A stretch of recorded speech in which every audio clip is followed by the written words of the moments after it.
Hey everybody, this is Amber, and welcome to DSA Threads. Today we're going to talk about what happens when you order some of my lace, and then what? First things first, we need to find a sink. So let's go do that, and I will explain everything else about what happens once you get those sheets of lace and what on earth to do with them. It's not that hard, it's not scary, I promise. Okay, first things first, you're gonna need a sink and a towel. And here you can see the lace that I just finished stitching out, the 5x7 of the Ciotti edging. Here I'm just trimming down all of the water-soluble stabilizer. It arrives on water-soluble stabilizer that looks a little bit like a dryer sheet. And now what I'm doing is I'm going through and I'm trimming all of the jump stitches. So any place where the pieces of lace are connected by a little thread, you're just gonna go trim those. You don't need to trim the tiny ones in between because you're gonna end up doing what I'm doing, which is cutting down the middle in those places. You don't really need to cut between the zigzaggy parts. Like, it's not worth it. It's not worth the time. Basically, you're just trying to prepare the lace so that when it goes into the water, it's, the least trouble possible. And then you're gonna get rid of all the excess water-soluble stabilizer, which I don't think you're gonna have because I usually trim that stuff up for you anyway. Here you can see that I'm doing it also with some cotton lace. The first was metallic, just so that you can see, two different patterns and how they kind of react differently.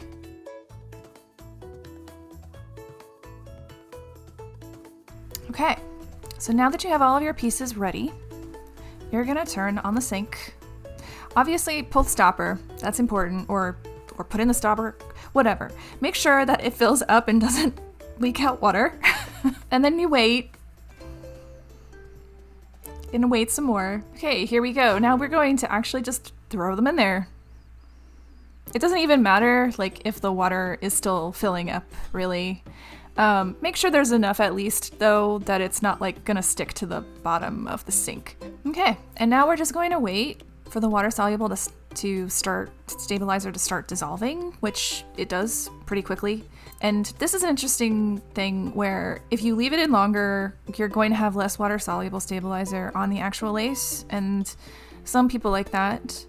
Other people want more stiffness because at this time period, this kind of lace would be starched anyway, and so it just gives the extra stiffness, but it's all up to you in terms of how long you want to leave it in there. You can do 10 minutes or you can do 20. Sometimes I've forgotten about it and it's just been in there for much more than that. And it's been okay. Now it looks like I actually missed some of the connecting threads, so I trimmed those, and then we're taking them out and we're going to start clapping the lace, which essentially just means that you're going to smush the lace into a towel or something. To get all of the excess water / starch / stabilizer out. Here you can see I'm just pushing it in, I'm laying it out straight as I can. You don't really have to do that because you're going to press it later, but it's okay if you want to do that. I kind of like everything just being nice and neat. Clap that lace. And then we have more clapping.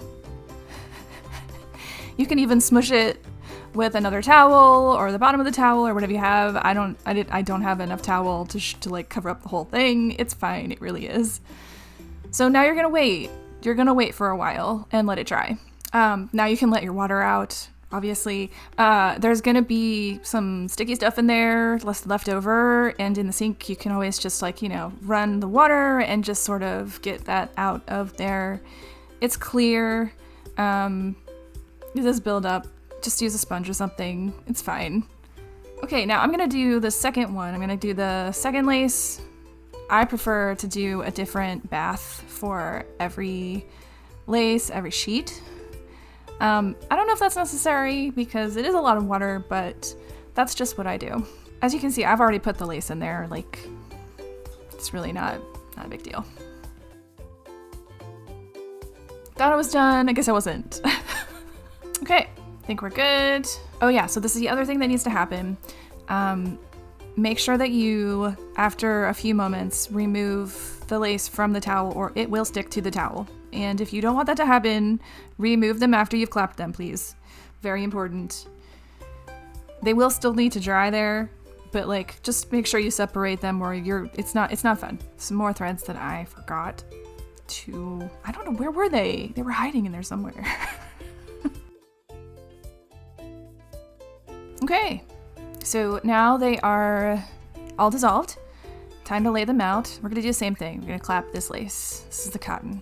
The cotton feels different than the metallic gold. I mean, that would make sense. So just know that. That's why I wanted to show you both. Also, sometimes they get a little twisted, so just, straighten them out. There's definitely a top and a bottom. It really doesn't matter which one you dry, but I tend to dry them with the top up. And then, of course, after this, gets clapped, we're going to remove it from the towel, which I guess I don't show you in this footage. So sometimes after you dry the lace, it gets a little curly. That's normal. Here you can see some trim that I digitized and stitched out for my Zamara project, and so I am actually just going to use a muslin pressing cloth, just a scrap of muslin, and then my iron, which I set to high all the time, and steam. And with the pressing cloth, it's really not an issue. You don't even have to hit it for very long. It is going to stick a little bit to the muslin just because it's starched, which most people really like. You pull it off, and here you go. Now you're all ready. It's in good shape. It's ready to be added to all kinds of awesome projects. That's the explanation of how to prepare your DSA threads lace. I can't wait to see what you make with it, and may your stitching be sparkly and fun. You can also check out my website for other patterns coming soon.